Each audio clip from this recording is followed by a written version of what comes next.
Can everybody hear me? Can I get a hand raise in the back? Let me know you can hear. Hand raise in the very back. Everybody can hear. You guys hear me in the back over there? Very good. Okay. Thanks everybody for coming out on this wet, rainy, chilly night in North Kansas City. This is such an important thing to participate in, whether you've decided your vote or not at this point. This is a local election where we can have a lot of say in what happens in our town. There might be a lot of uncertainty right now on the national stage, at the state level, but this is our city, right? Like this is where we can have an impact, and your vote will matter. This is an off-year municipal election where participation is historically quite low, so every vote is going to be very important here. So a little bit about me. If any of you in the room don't know me, my name is Jesse, and I am running for mayor. Thank you for coming out. Thank you. A brief biography. I'm from Georgia originally. I moved here in 2013. My wife, Brooke, is from here. Everybody, yes. She convinced me to move to the Midwest against my will. And I moved out here with the intent to stay maybe 2 or 3 years. I heard the weather was awful. That was true. But after a year or so, this was home. You know, this place grows on you very quickly. Folks who have just moved to town, you can say, hey, yeah, it gets you real quick. You start walking around, you meet your neighbors. This is just a great place to live. We've got the proximity to the downtown Kansas City. We've also got a small community where every individual can have an impact. You can call up City Hall and say, hey, this sidewalk doesn't look great, and a couple days later you need a new sidewalk. It's amazing what can be done here in this small town on the edge of a big city. So why did I decide to run for mayor? I've been involved on the city council for the last almost 6 years. I've been on the planning commission as well. And the current mayor is a good friend of mine. We've served together for the last 6 years. I have nothing bad to say about him. And I texted him right when I decided to run and said, we're not getting negative here. There's nothing I'm gonna say about you at all that's negative. Thank you. He's a great guy, loves the city. But I had considered running 4 years ago. And if you would note, I have 2 small children.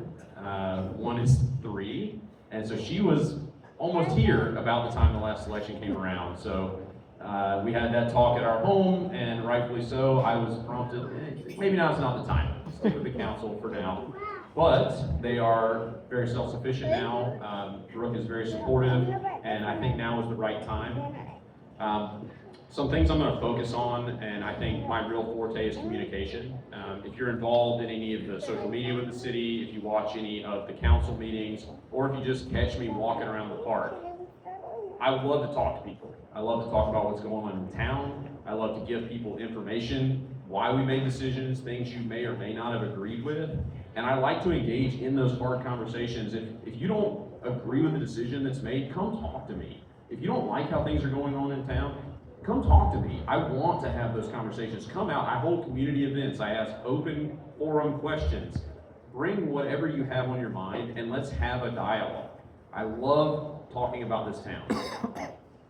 And I want to be able to keep people informed. So I'm going to be seeking all different routes. One of my favorite questions to ask, and I'll probably ask it later tonight, is how do you get your information in town? We've got a kind of a scattershot approach right now where we'll send things out on a text or an email or through social media. I think we can do better. I think we can centralize all that and get people the information as they need it. I also want to explore partnerships with other cities around. We have a lot of fun things going on in the Northland, Parkville, Riverside, Gladstone, Kansas City. I think we could do more with our neighbors. I think we could have some alliances. That would be wonderful to see. Other things I want to pursue, this is a really pivotal time in Northtown. We have had North Kansas City DevCo sold most of their holdings, actually all their holdings, and we have new owners of large chunks of land in town. And I want to work with those owners to figure out what's best for the residents, what makes sense for them, how can we bring housing, how can we bring interesting things for residents to do. If you've ever been over to the space out in Parkville, there's a big green space, there's some breweries out there, pizza. I'd love to see something like that in Northtown, something to get people outdoors, hanging out together. So focusing on those projects, focusing on infrastructure things that we already have in place, water, sewer, and wastewater study. big thing, not very sexy to talk about, but it's huge. This is a big project that's going to be coming down the pipe, unintended. And so we're going to be looking at that and how can we tie that to grants that are available, how can we tie that to the development that will inevitably happen in this part of town. I also want to look at a citizen health initiative. So we have great assets in town. We have the YMCA, we have North Kansas City Hospital. All of these are under the city umbrella. And I want to take that to the next level where we bring in experts, people who understand workout and physiology and dietitians and medical experts, and bring them into an advisory board that can help our citizens become more healthy. They can work together, they can even work with local restaurants to identify or develop menu items that we can recommend for people so they can get out and support local business and also not have to wonder if there's something on that menu that'll be good for the waistline as well. I also want to look into community gatherings, so not just block parties. Block parties are wonderful. The city has a grant program for block parties. If you don't already know that, that's been a thing since I was on the city council. We keep upping the ante. So I think it's $400 now. If anybody's done a block party recently, you can have a block party, invite your neighbors, but I want to do this citywide. I want to get all of us breaking bread together, hanging out together, where it's not just people bickering on social media. It's easy to be a keyboard warrior, right? It's easy to yell at your neighbor that you can't look in the eye. But if you're sitting across the table from them, if you're sitting and hearing the same information from a central authority, you're going to understand what's going on in town. You're going to be able to talk with your neighbors and sit down and not have that animosity that tends to develop when we get segmented. I think COVID did a number on all of that, and I think it's time to bring people back together. Check notes. Okay, so how can you help? This is a kickoff event. So I don't like campaigning. I like doing the work. I don't like asking people for votes or money or any of that. But here we go. This is what you can do. So if you can spread the word, if you have casual conversations, it comes up. We have right now every other seat, every council seat is determined, unless somebody loses to a write-in, which has happened in the city before. Yikes. Unless somebody loses to a write-in, every council seat is decided already. We only have a mayoral election, again, in an off-year municipal. So getting people to the ballot box is huge. Every vote will matter. So if you have a chance and you're having a chat with a friend, hey, who are you voting for? What do you think about these two dudes running for mayor? Maybe say a nice thing. So that's how you can help, number one. That doesn't cost anything. Requesting a yard sign. So I've got some QR codes that I've set up. If you want to scan that, that can send in a request on a Google form for a yard sign. Even if you don't want a yard sign, or if you don't live in Northtown anymore and you want to still be involved, you can fill the form out, list your email and your phone number, and in the notes section, say, hey, I just want to help, right? Let me know what I can do, and I will send out an email to those who express interest in helping. Whether that's canvassing or, I don't know, helping with events, we'll figure something out. And then the last one, hate to do it, but if you'd like to make a donation, QR code here, do with that what you will. That's really all I have to say on the matter, but I'm happy to answer any questions. I love taking open questions. If you have thoughts or things you'd like to see or things you want to know from your future potential mayor, the floor is open. Hit me with any questions you have. I would also like to introduce my daughters. This is Ella. Ella, can you wave? Say hi. Lila, can you say hi? Wild. Okay. What are we thinking about, guys? Girls? Bill. Does the city have term limits on council and mayor? So the question was, does the city have term limits? We do not. There's no specific limit on any of that. I'm not terming out on city council, but I am being backfilled by Mr. Tom Bailey, who, if you haven't met Tom, he's here. Please go talk to him. He is incredible. I feel amazing running for mayor, knowing that Tom is going to be backfilling that seat. He's going to take care of Ward 2 tremendously.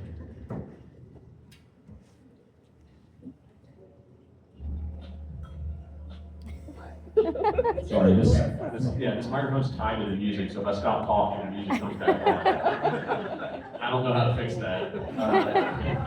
So, It's a vibe. yeah, it is a vibe. What other questions do we have? Jesse, what inspired you to run for mayor? What inspired me to run for mayor? I love the city, right? And I love talking, like I said, I love talking to people about any and all of this. And I'm excited to be here. We're going to be here a long time. My family's here. We planted our flag here. And I want to have a say in how that goes. I want to show my daughters what it can look like to have an influence in town. And I want to bring them along for a lot of this too. It's going to be very exciting. And you know, there's a lot of fun things going on. We got potential streetcar. We got potential tons of development over here. And it's a very exciting time in Northtown. What are you? Good. Jesse, what challenges do you see North Kansas City facing in the next 4 years? Challenges in the next 4 years. Well, challenges of this week have maybe been telltale. We've had a lot of uncertainty from the federal level. We've had, again, a lot of uncertainty at the state level. There's always going to be that difficulty working with governments all the way up and down. And I think unique to North Kansas City, we've had a very consistent presence of NT Realty in the industrial portion of North Kansas City. And their general vibe has been, we're happy cashing in the checks from our tenants, we're keeping everything industrial, we really don't want anything to change in town because it has behooved their shareholders very well. But when they sold, it opened up Pandora's box, right? We have a huge opportunity and also potentially a huge risk as to what's gonna happen over there. We've all been through the stadium talks, right? And I figured somebody would ask, so I'll go ahead and bring it up. The stadium talks there was a lot, and it was very stressful as a member of the governing body. It was stressful, I see nods back here. Tabitha's in the house, everybody. It was stressful, and we didn't have much information. It was kind of building the plane as we flew it, and I will put people's minds to rest. There has not been stadium talk in a long time. So the Royals have kind of talked about nothing with us. But there's still a huge chunk of undeveloped land. And what happens with that? The governing body is going to have some say. It is private ownership, but there'll be rezoning involved. And I see that being a challenge and a benefit because we can hopefully start to mold the city in the way we want it to go. And that's a big chunk of land. There's going to be people with very different opinions on what should go there, right? And I want to be able to bring those people into rooms to have civilized discussions about what should happen there, along with the owner and the developer of the land, because they hold the keys to it. They need to hear from the residents as well. I have a question kind of connected to that. So I know you don't know what private businesses are going through, but for those of us who live in North Kansas City and want to come back someday, we're going to find a way to get condos instead of apartments, or a way to have Sure. Ownership opportunities. That's a tough one, right? It's hard to dictate what the market builds, and we've seen that with RFPs we put out. We put out RFP for 23rd Swift, for example. We also put out the RFP for what became the Oxbow. Request for proposal for people who don't speak municipal jargon. And we can't necessarily, we can put some parameters around it, but the more you bound that box, the fewer bids you get, the fewer bids you receive to review. And so I would like to see more ownership opportunities, but it does depend on what the market will bear. Condos, I've seen have some yin and yang to them where people are nervous about condos due to insurance. And this is getting a little in the weeds, but when you have condo associations dictating how that's decided, people are less likely to jump on board. We see that with the Ravello at Briarcliff having some struggles. But if the market says like that's what needs to be built, I think you'll see a builder propose it. And like I say, most of that area is zoned in commercial right now, so to get residential rezoning, there'll have to be a project put forth that meets kind of what the vision of the city is, and I think we can start to build that out.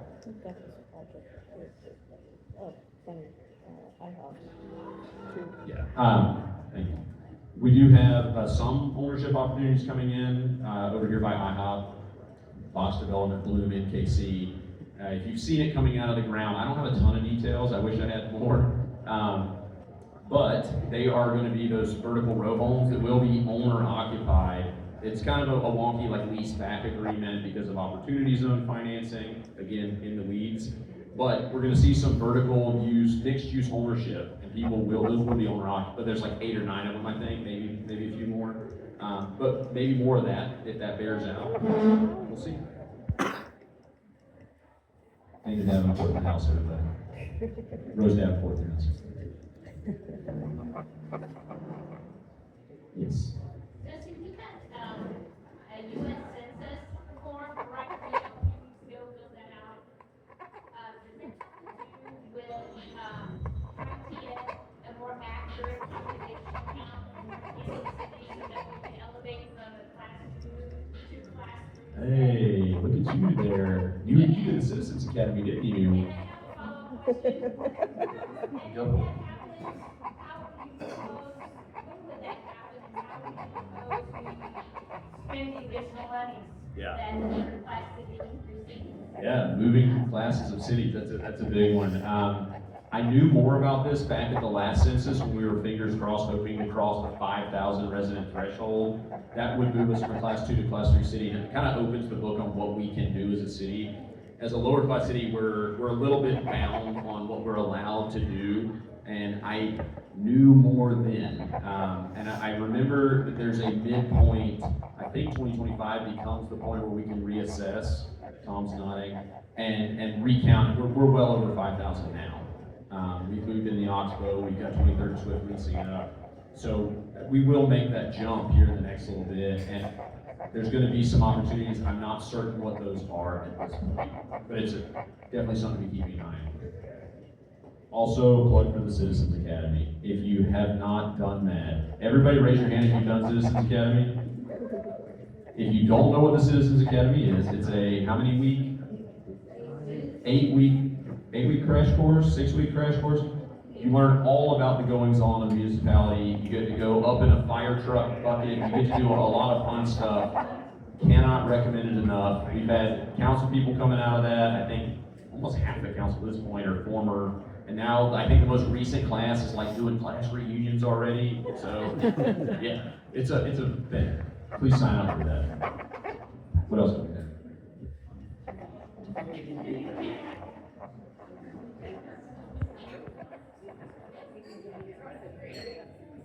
Yes.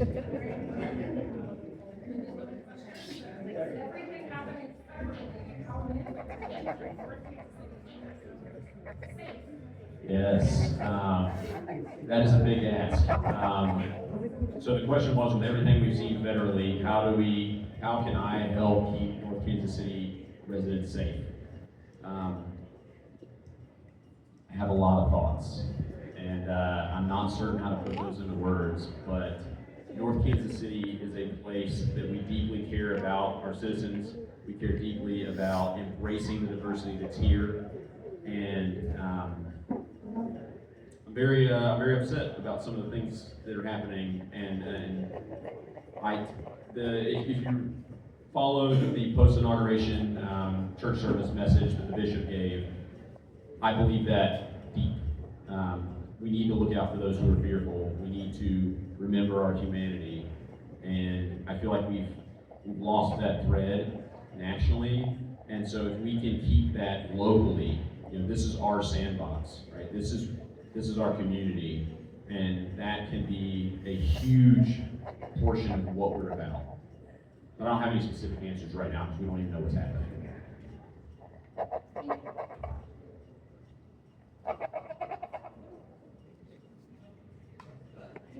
Lila's taking furious notes. Yeah, no. Softball, is there a real talk about changing the name? Yeah. Yes. Have we talked about changing the name to Northtown officially? We are a city with a true identity crisis. We add cardinal direction to the largest metropolitan city nearby. It becomes like, oh yeah, you're up by the airport, right? That discussion is always going on in the background.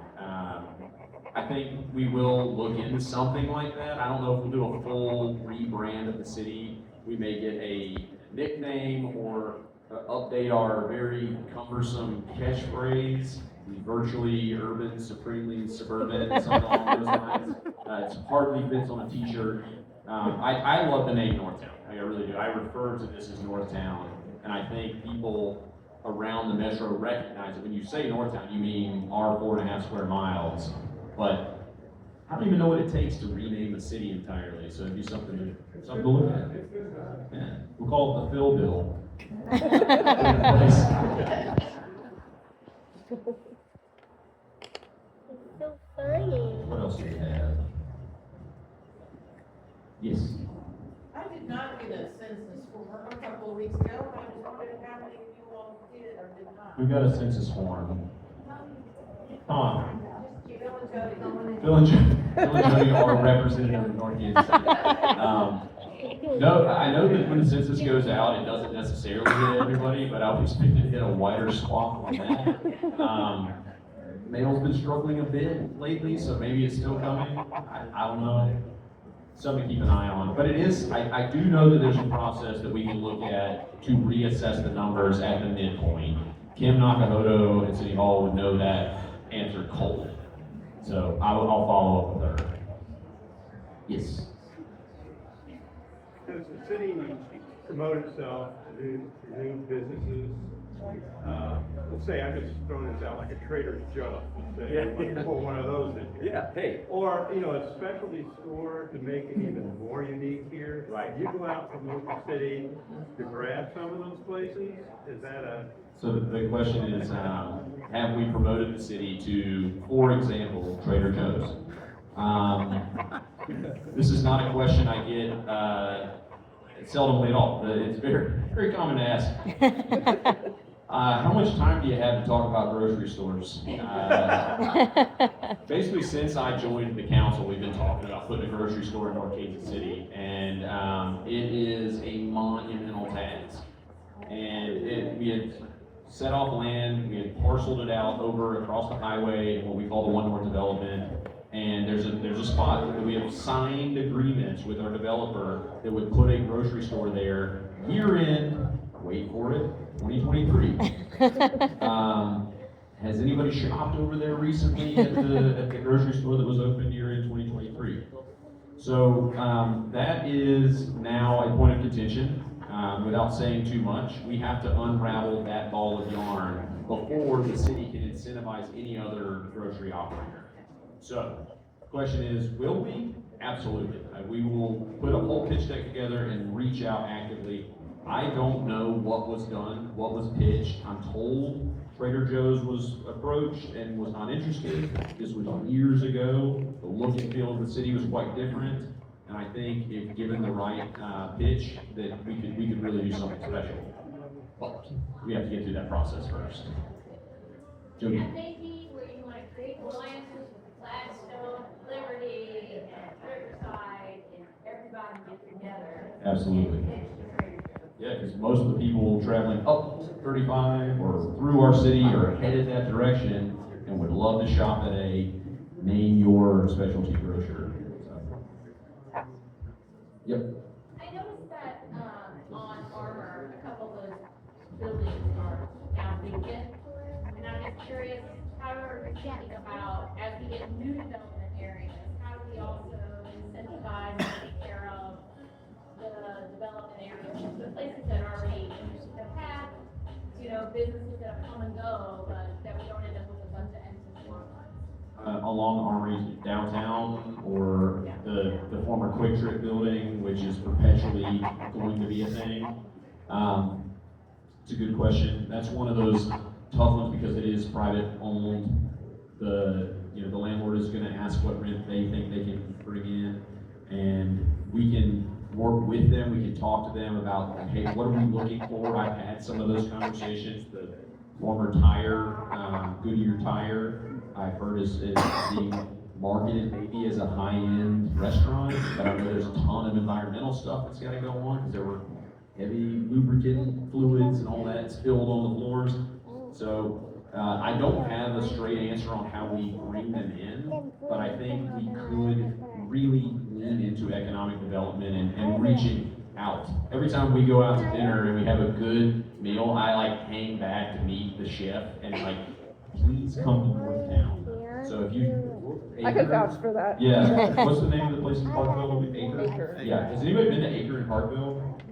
Holy smokes, if you, not to pitch a place outside, but like, go to Acre, it's amazing.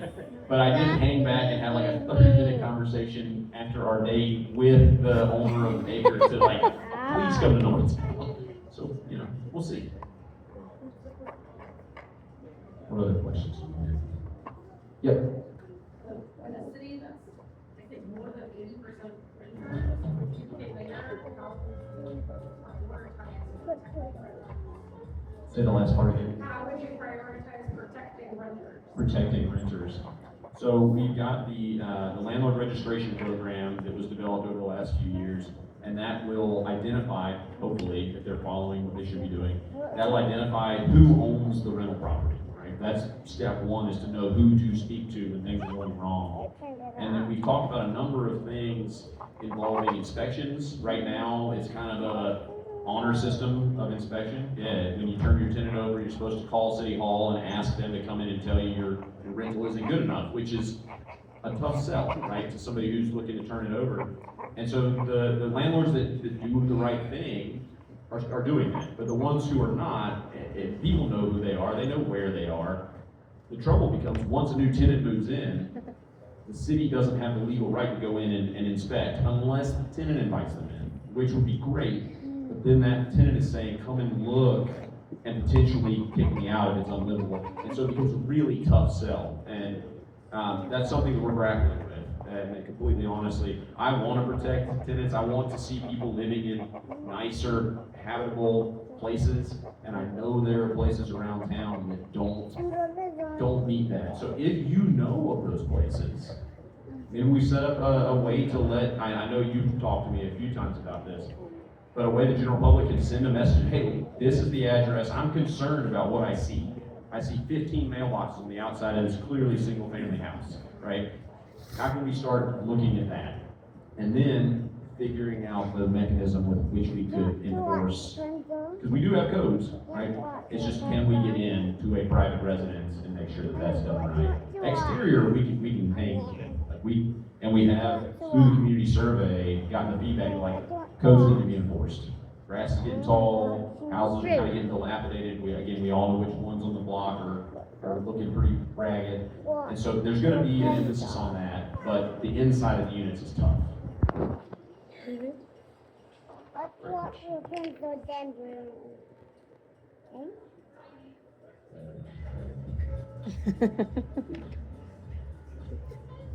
What other questions? Yes.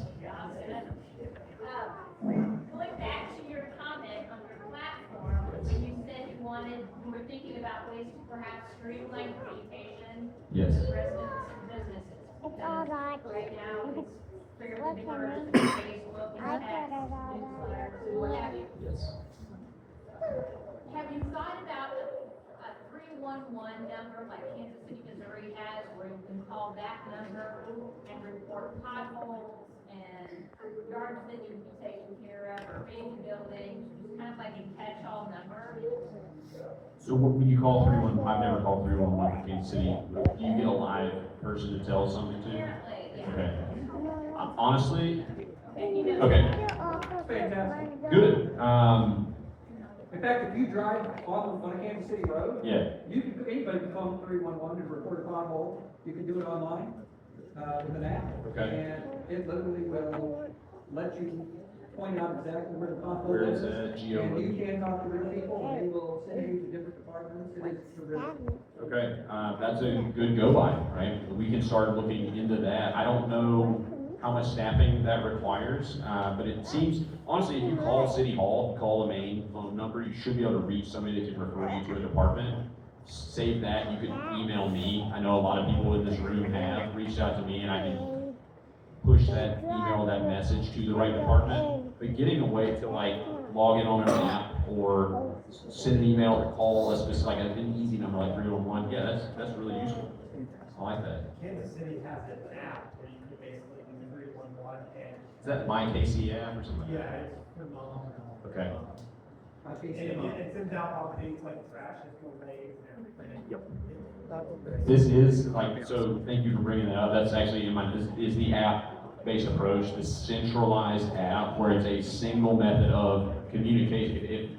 If we can get mass adoption of an app in town, we can push notifications out, people can select what they want to hear, they can report issues in town. I think that's and I know from folks who have gone to conferences on the city council, there are a lot of different people making these apps now. So I think we can start looking and cherry pick the best of the apps. So I do think that's going to be something we dig into. Yes.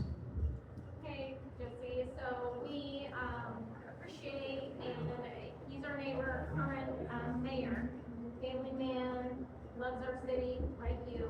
So policy-wise, our friend and neighbor, how are you different than Brian? Sure. I would say that our current mayor and I agree on a lot of things. I think we're very similar in our love for the city and our want to see things go well here, our want to have a conscious approach to progress and development. Where I think we differ is in our communication style. I am much more just out there. I want to have the hard conversations. I want to get feedback on things. I want people to tell me they disagree. Right? I want to hear that. And anybody who's disagreed with me, I hopefully can attest to that, that I'm receptive to that sort of thing. And I want to bring a much broader communication base to the city. I don't think we're going to see drastic policy shifts. I think we're going to see similar approaches with more communication, more transparency to the residents in general.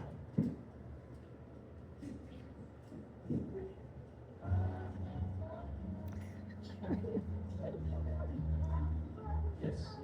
Word of comment, I can absolutely attest to the fact that you are very communicative. If I have a question, concern, comment, answer, come back after doing some research, I truly appreciate that. Thank you. Not a question. Yeah, thank you. And if everybody didn't hear that. Did everybody hear that? Thank you, Jess. Appreciate that. I really do. Like, I can say it all I want, but it means something coming from somebody who I have had a lot of conversations with, a lot of thoughtful disagreements with. Yeah. So thank you for that. Hey, Jesse. Yep. So our most recent and our best Citizens County ever. Oh, of course. When we had our meeting with Sue. Yep. Is that her name? She would. We got to like draw out our ideas for the city. Remember the riverfront ideas? Like we all have these great ideas. Like, what about the riverfront? We've got a river. Why don't we do something with the river? Man, what about the riverfront? Is a question I have asked as a new council person. I was told. So the challenge with our riverfront is the levee, right? That's going to be the major sticking point. Is that we have a levee that protects our city from flooding, and anything that would compromise that is going to get a lot of scrutiny, and it should. But something we're pursuing now is the riverfront trail. And this is not on the levee as some had hoped, but it's down in front of the levee for a trail that people can walk and bike and enjoy. But I do hope that there's a way to explore doing more with the riverfront. Kind of like what we see with Berkeley Riverfront. They have more of a flat area out in front of their protected area. But any ideas that, I haven't seen this from the Best Citizens Academy ever. But if there's drawings, I haven't seen them yet. I would love to see these. Okay. No, not that one. Henry, please get off the table. An observation tower in the view of the cities. I like that. No, but if that exists, I'd love to see it. Hey, bud. Very good. Well, this is great. I love this kind of conversation. What else do we have? Yes. I just want to say,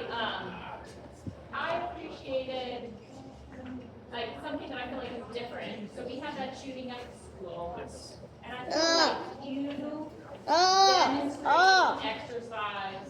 need to keep them. And I think that's different, than I think it's not hurt. And so I just want to say I appreciate that. And I appreciate that you had a convening afterward, exploring ideas.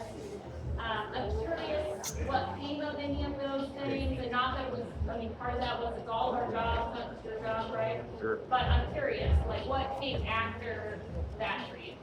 Yeah, so the question, if everybody hears, is about the shooting at the high school. Most folks are aware of that. And then afterwards, I got really frustrated, partially because Brooke and I were also at the rally at Union Station. And so within a couple weeks, we had two mass shooting events that were within a few hundred feet of us. And that's just not okay. I'm frankly sick of it. And so there were a couple meetings where I spoke out about it. I hosted a community forum on gun violence prevention, a lot of good dialogue there.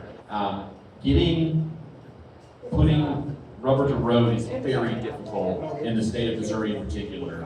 And you have to kind of dance around and find ways that aren't, not working through the legal system, working through community engagement. And some of the things that I talk about in this, getting everyone together on a regular basis, finding those spaces, those opportunities where people can meet and understand what's going on.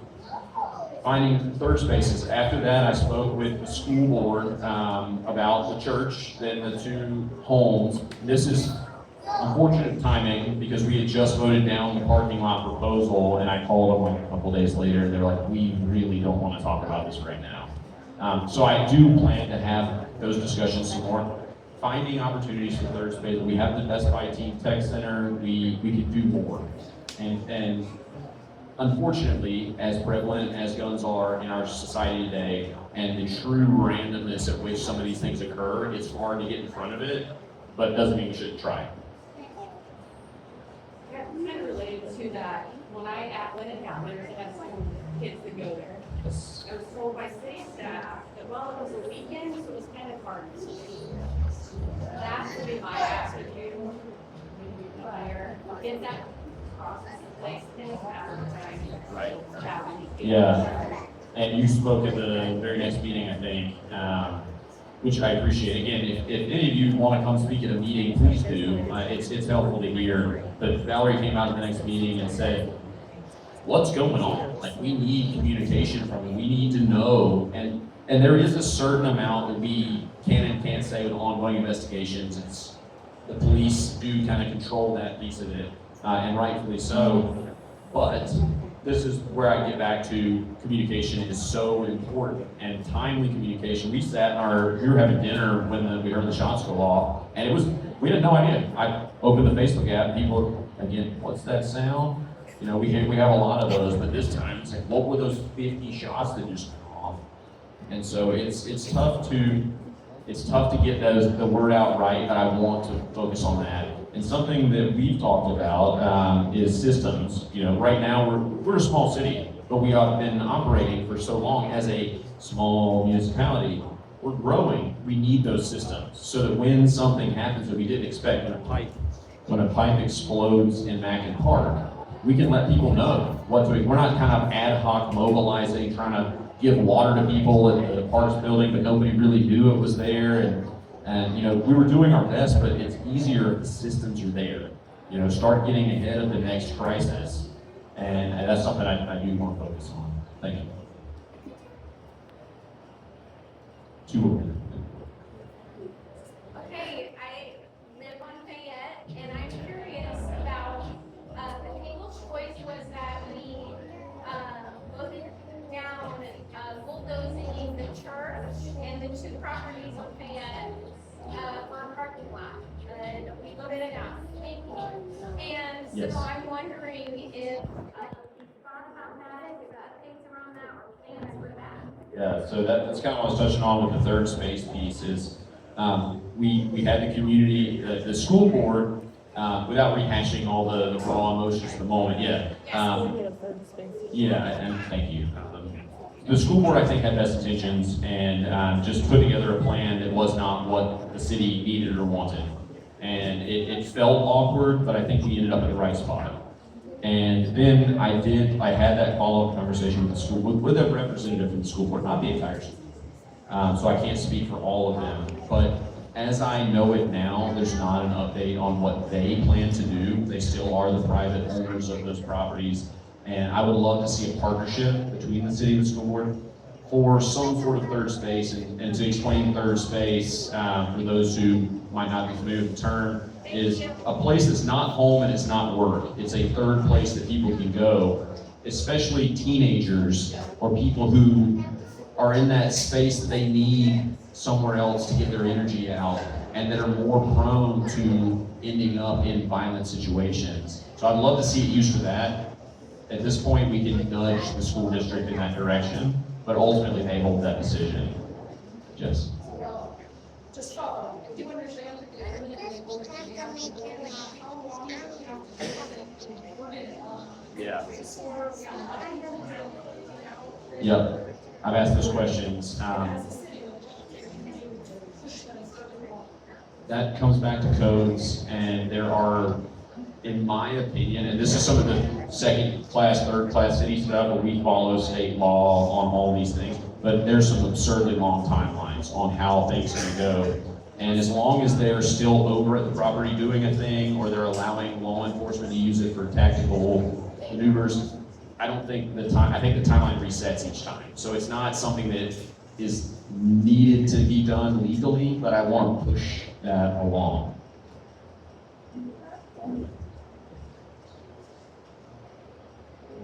What other questions do we have? Yeah, Jim. Just a couple things. One, it feels like at times the communications we get, particularly about criminal behavior in the community, are inaccurate. Like we'll get the information about, well, there've been so many car break-ins, but what we also know is that during that year there was a murder of a law enforcement officer, and that wasn't bothered to be mentioned in the information.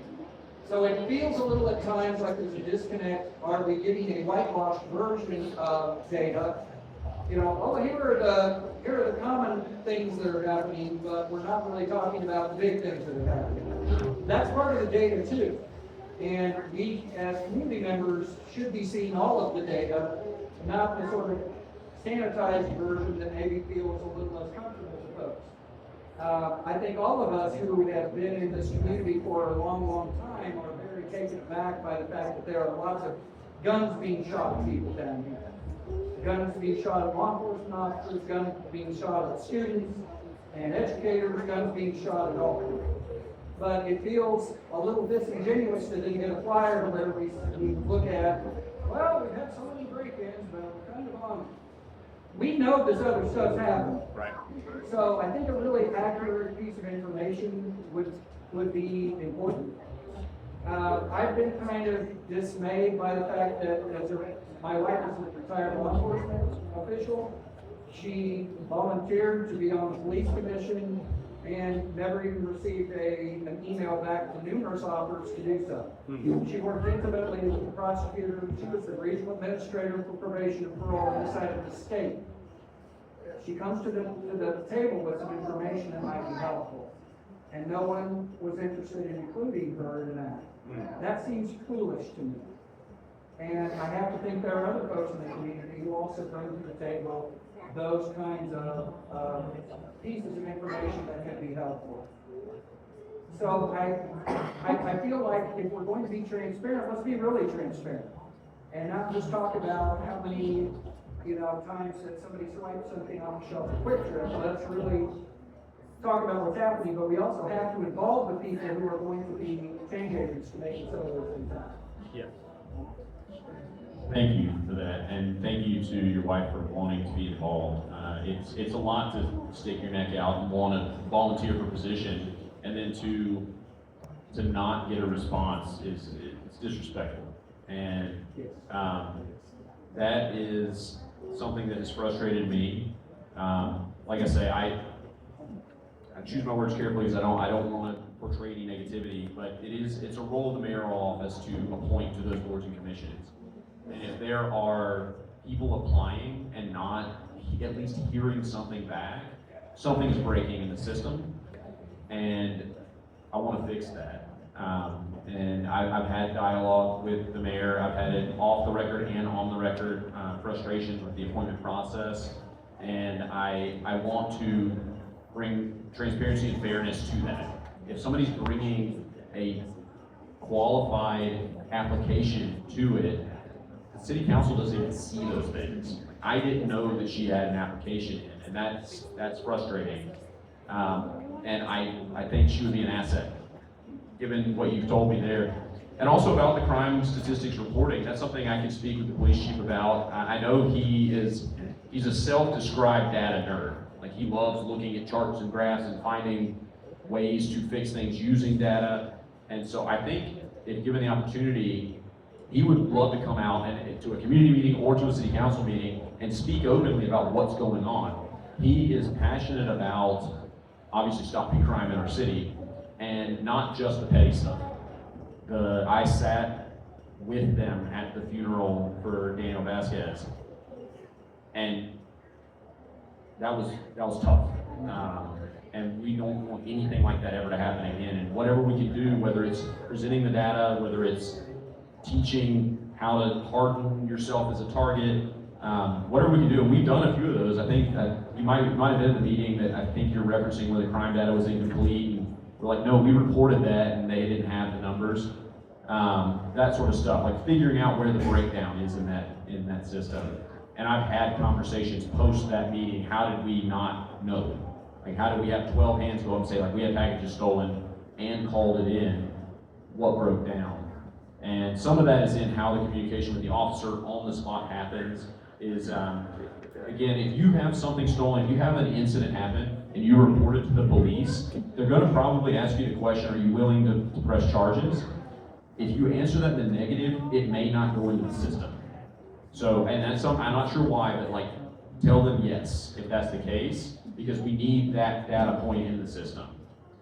So I'm not sure, again, I'm not sure why that works out that way, but I would love to have that open discussion. We can bring Chief Freeman up to the mic and have that crime stats discussion. We do it on a semi-regular basis, but as you mentioned, it might have been an incomplete data set.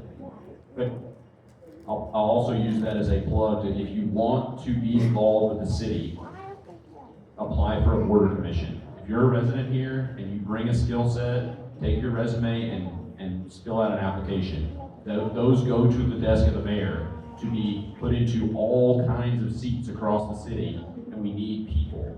I hear a lot, it's tough to fill seats, right? It's tough to fill seats on these boards because they're volunteer positions. But there are people who are passionate about the city, and we want you involved. So put your name in, please.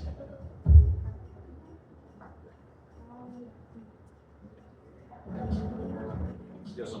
I have another question. Sure, go for it. Yeah. My understanding is, and you probably know more about this, so I'm curious to find out. Sure. We have a lot of apartment buildings being built. My question is, I've been told that they do not have access to free Wi-Fi like Lake City, like we do, as homeowners. And that is because the builders end up getting a kickback from the Wi-Fi providers of other places in order to allow only their Wi-Fi services to go in.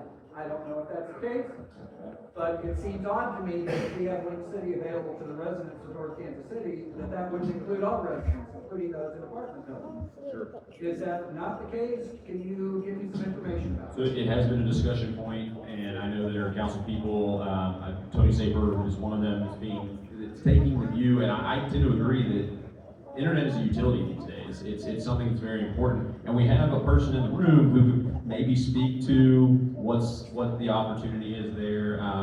If nobody's met Aaron is one of the principals in KC Fiber Link City, one of the smartest people in the room, and you probably don't have to speak on the mic, but if you'd like to address that in the discussion afterwards, Aaron would be a guy to speak with about that. It's something that I think is important, and Can you Is that true? I don't know. Yeah, is it? Is it true that apartment complexes do not have access right now in Lake City?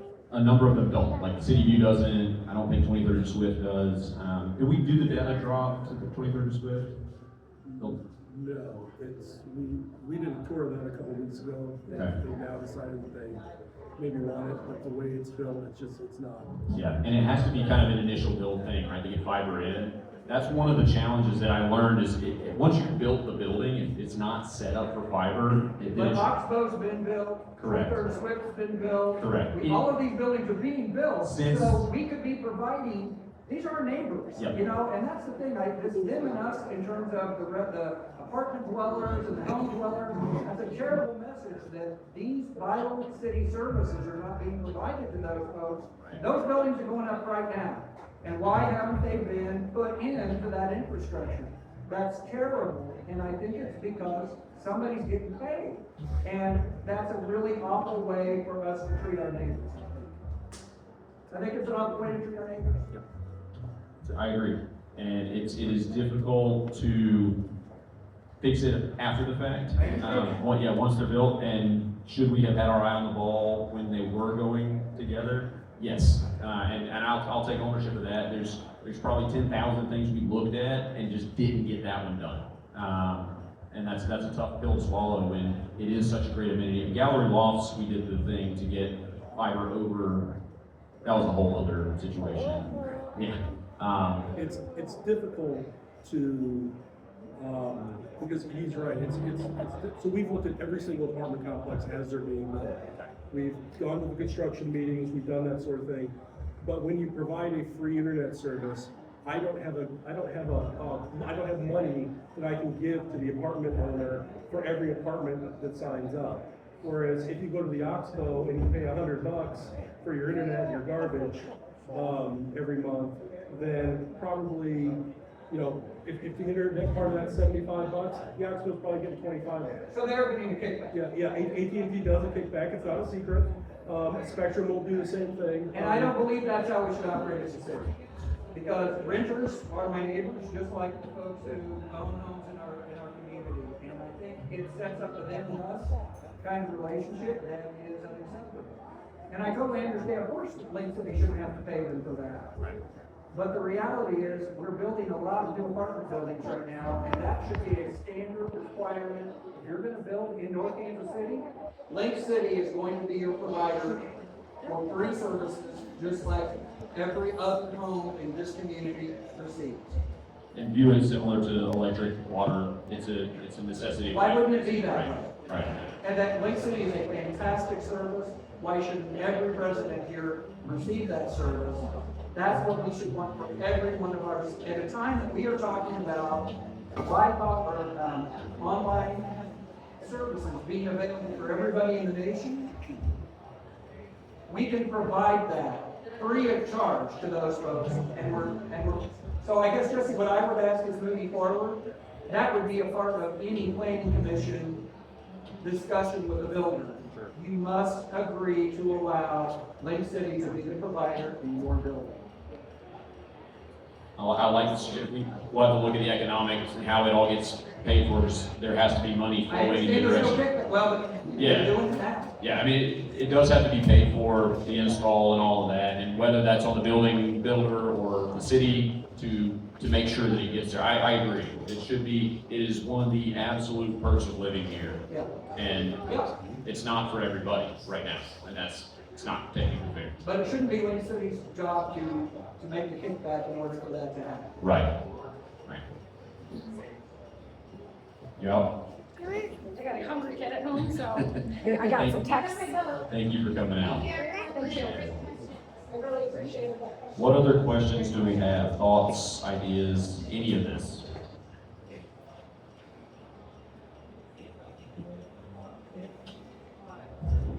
Hearing none, thank you all for coming out. Again, please scan the code here to grab a sign. If you don't want to sign, throw your information in there and I'll get in touch with how you can help with the campaign.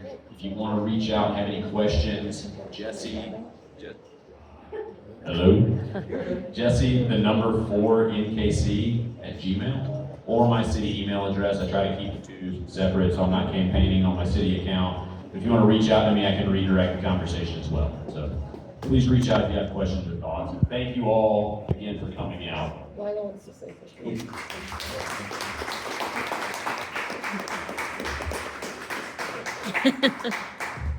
Okay, guess so. Okay. She said she did.